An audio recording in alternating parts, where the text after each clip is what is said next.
मेरे प्यारे बच्चों, आप सबका स्वागत है एपीजे क्लासेस में। जैसा कि आप सबको पता है, हम लोग सत्ता की साझेदारी चैप्टर्स कंप्लीट कर चुके हैं, उसके वर्णात्मक प्रश्नों को भी कर चुके हैं। आज हम लास्ट लेक्चर है सत्ता की साझेदारी का, जिसमें हम इस अध्याय से संबंधित जितने भी महत्वपूर्ण प्रश्न बहुविकल्पी के रूप में हैं उनको करने का प्रयास करेंगे। तो आइए हम लोग करते हैं जो महत्वपूर्ण बहुविकल्पी प्रश्न हैं। चलिए देखिए, परीक्षा उपयोगी महत्वपूर्ण प्रश्न उत्तर, ठीक है। तो बहुविकल्पी प्रश्न पढ़ेंगे जो कि 1 नंबर के आते हैं।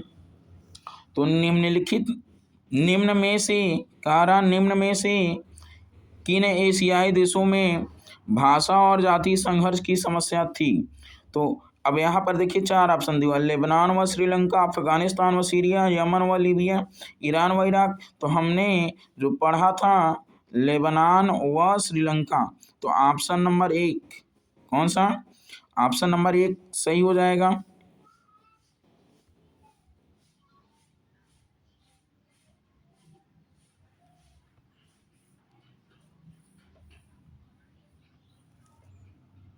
तो ऑप्शन नंबर 1 आप लोग करेक्ट कर लीजिएगा। तो क्या होगा ऑप्शन नंबर 1, ठीक है। लेबनान व श्रीलंका में भाषा और जाति संघर्ष की समस्या थी। प्रश्न नंबर 2 हम देखते हैं, भारत की संघ सूची में कितने विषय दिए गए हैं। तो भारत की संघ सूची में 97 विषय हैं। कितने? 97 विषय। तो आप दूसरे का सही हो जाएगा। कौन सा? दूसरे का आपको सही कर लेना है, का यानी 97 विषय। आगे प्रश्न नंबर 3 है। प्रश्न नंबर 3 हम लोग देखते हैं क्या कह रहा है।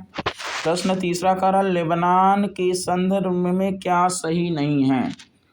ठीक है, लेबनान के संदर्भ में देखते हैं हम लोग क्या नहीं सही है। तो सिर्फ सुन्नी मुसलमान ही प्रधानमंत्री, ऐसा लेबनान में व्यवस्था किया गया था।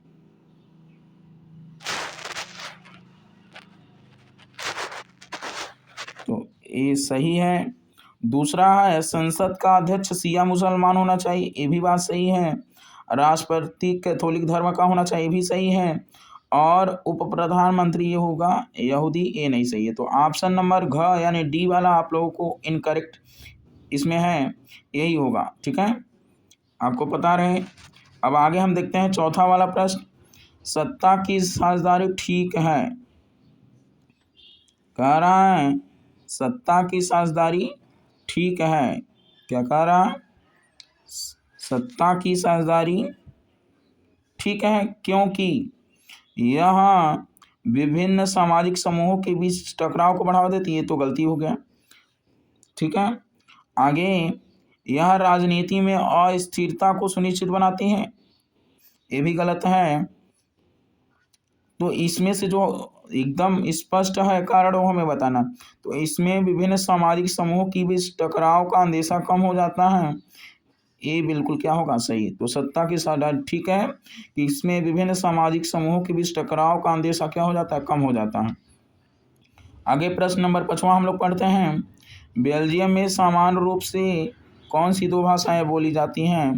तो हम सबको पता है बेल्जियम में सामान्य रूप से 2 भाषाएं फ्रेंच और डच।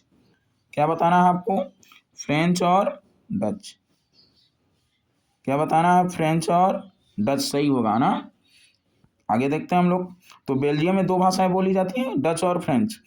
आगे देखते हैं हम लोग, यूरोपीय संघ का मुख्यालय कहाँ है। तो यूरोपीय संघ का मुख्यालय बताइए आप लोग कहाँ है।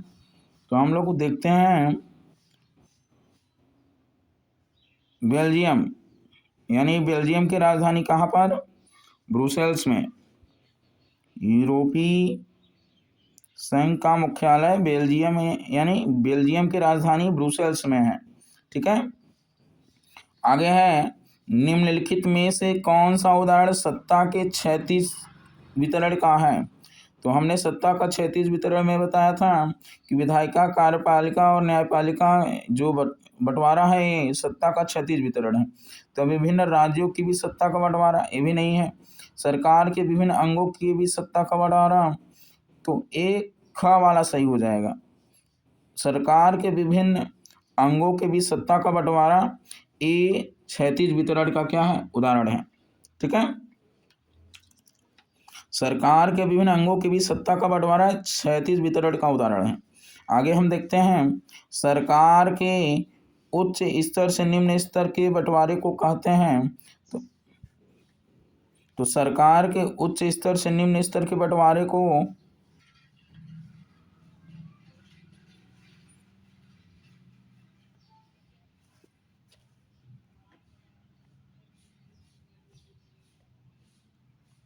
देखिए, सरकार के उच्च स्तर से निम्न स्तर के बंटवारे को कहते हैं ऊर्ध्वाधर वितरण। कौन सा, ऊर्ध्वाधर वितरण। तो आपको पता रहे, सरकार के उच्च और निम्न स्तर के बीच सत्ता के बंटवारे को ऊर्ध्वाधर वितरण कहा जाता है। कौन सा, ऊर्ध्वाधर वितरण। आगे हम देखते हैं, अगला पर श्रीलंका स्वतंत्र राष्ट्र कब बना। तो श्रीलंका 1948 में स्वतंत्र राष्ट्र बना था, आप सबको पता होगा। अगला है, बहुसंख्यकवाद के सिद्धांत के कारण किस देश में गृह युद्ध हुआ। तो हमने पढ़ा था श्रीलंका में। कहाँ पर, श्रीलंका में। सामुदायिक सरकार की व्यवस्था किस देश में है, बेल्जियम में। ठीक है, तो सामुदायिक सरकार व्यवस्था किस देश में है, बेल्जियम में। आगे है, बेल्जियम की सीमाएं किन देशों से लगती थी। तो फ्रांस, नीदरलैंड, जर्मनी और लग्जमबर्ग से फ्रांस की सीमाएं क्या होती थी, लगती थी। तो आपको पता रहे, जो बेल्जियम की सीमा अन्य देशों से लगती थी, फ्रांस, नीदरलैंड, जर्मनी और लग्जमबर्ग। ठीक है, फ्रांस, नीदरलैंड, जर्मनी और लग्जमबर्ग। सत्ता के क्षैतिज वितरण से क्या तात्पर्य है। तो देखिए, तो संघ का संघीय वितरण, सत्ता का अलगाव वितरण है। तो इसका ऑप्शन नंबर ग सही होगा। कार्यपालिका, व्यवस्थापिका यानी विधायिका जिसे कहा जाता है, न्यायपालिका की भी सत्ता का बंटवारा ये क्षैतिज वितरण है। ठीक है, बेल्जियम में किस जाति समूह की सबसे अधिक आबादी है। तो बेल्जियम में किस जाति समूह की सबसे अधिक आबादी है। तो ऑप्शन नंबर होगा इसका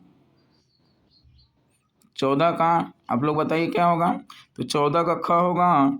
फ्लेमिश क्षेत्र में जो डच रहते थे उनकी आबादी सबसे अधिक थी। ठीक है, तो ऑप्शन नंबर ख सही हो जाएगा 14 का। सामुदायिक सरकार से क्या तात्पर्य है। तो देखिए, जब पूरा समाज मिलकर शासन संचालन करता है, जब सत्ता का बंटवारा विभिन्न सामाजिक समूहों में हो, बहुल कार्यपालिका वाली सरकार हो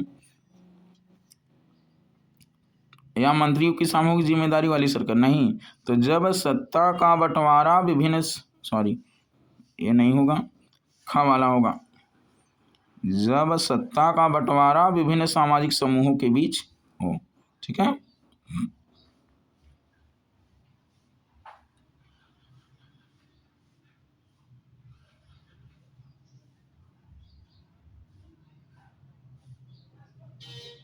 आगे हम अगला प्रश्न देखते हैं। कह रहा है,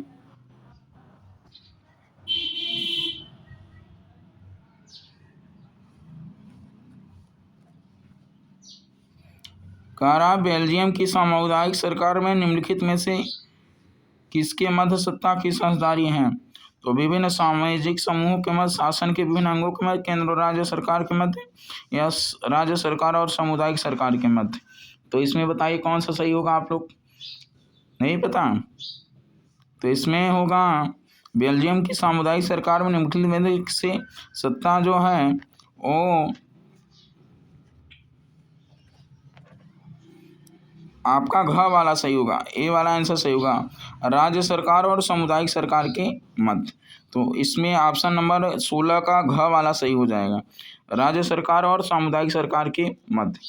ठीक है, अब हम आगे देखते हैं 17 वाला प्रश्न क्या कह रहा है। तो श्रीलंका में निम्नलिखित में से कौन सा बहुसंख्यक वर्ग में है। तो हमने पढ़ा था श्रीलंका में बहुसंख्यक वर्ग में सिन्हली है। कौन है, सिन्हली। ठीक है, सिन्हलियों की संख्या बहुसंख्यक में है श्रीलंका में। आगे है, संसदीय प्रजातंत्र की स्थापना किस देश में हुई थी।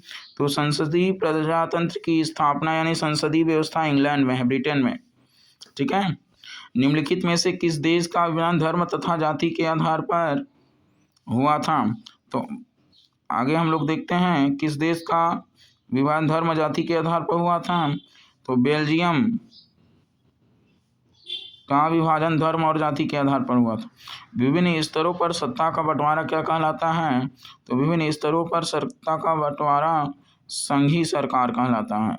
क्या होगा, एक मिनट, विभिन्न स्तरों पर सत्ता का बंटवारा, खैर इसमें ऑप्शन गलती दे दिया है,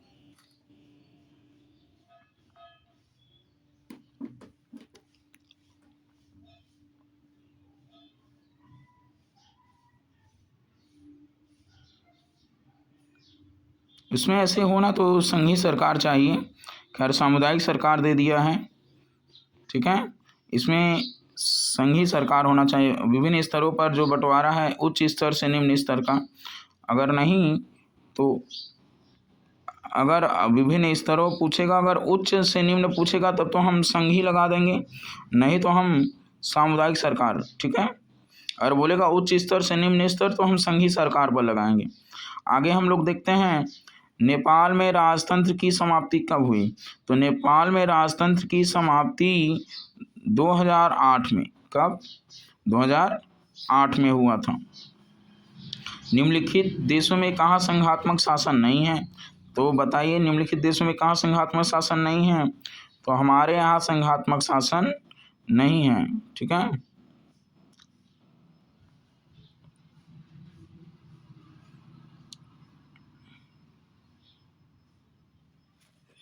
आगे हम देखते हैं बेल्जियम कहाँ है, तो बेल्जियम कहाँ है बताइए। बेल्जियम यूरोप का एक छोटा सा देश, हमने शुरू में ही पढ़ाया था आपको। तो बेल्जियम यूरोप का एक छोटा सा क्या है, देश है। श्रीलंका में निम्नलिखित में से कौन सा समूह अल्पसंख्यक है, तो तमिल होगा। क्या होगा, तमिल। एक मिनट सॉरी, तो हमने पढ़ा था श्रीलंका में सबसे ज़्यादा सिन्हली थे, इसके बाद तमिल, इसके बाद वहाँ पर कुछ ईसाई भी थे, ठीक है, ईसाई भी थे 7% लगभग, ठीक है। और क्योंकि तमिलों का परसेंट 18 था, सिन्हलियों का भी ज़्यादा था, तो जो यहाँ पर श्रीलंका में अल्पसंख्यक में थे वो ईसाई थे, तो ऑप्शन नंबर ख सही हो जाएगा। ईसाइयों की जो संख्या थी अल्पसंख्यक थी कहाँ, श्रीलंका पे। बाकी हमने इस अध्याय से संबंधित जितने भी महत्वपूर्ण प्रश्न उत्तर से सारे प्रश्नों को करा दिया था, ठीक है। अब आप लोगों को मैं भूगोल पढ़ाऊंगा, जो कि अगले लेक्चर में आएगा, उसको नोट से पढ़ाऊंगा, उसके भी जितने भी प्रश्न उत्तर रहेंगे सारे हम करवाएंगे। तो आप लोग बिल्कुल चिंता ना करें, आपकी तैयारी बिल्कुल परफेक्ट होगी। ऐसे ही चैनल पर बने रहें और कंटिन्यू वीडियो देखते रहें। धन्यवाद आप सबको, बहुत बहुत हृदय से आभार व्यक्त करता हूँ।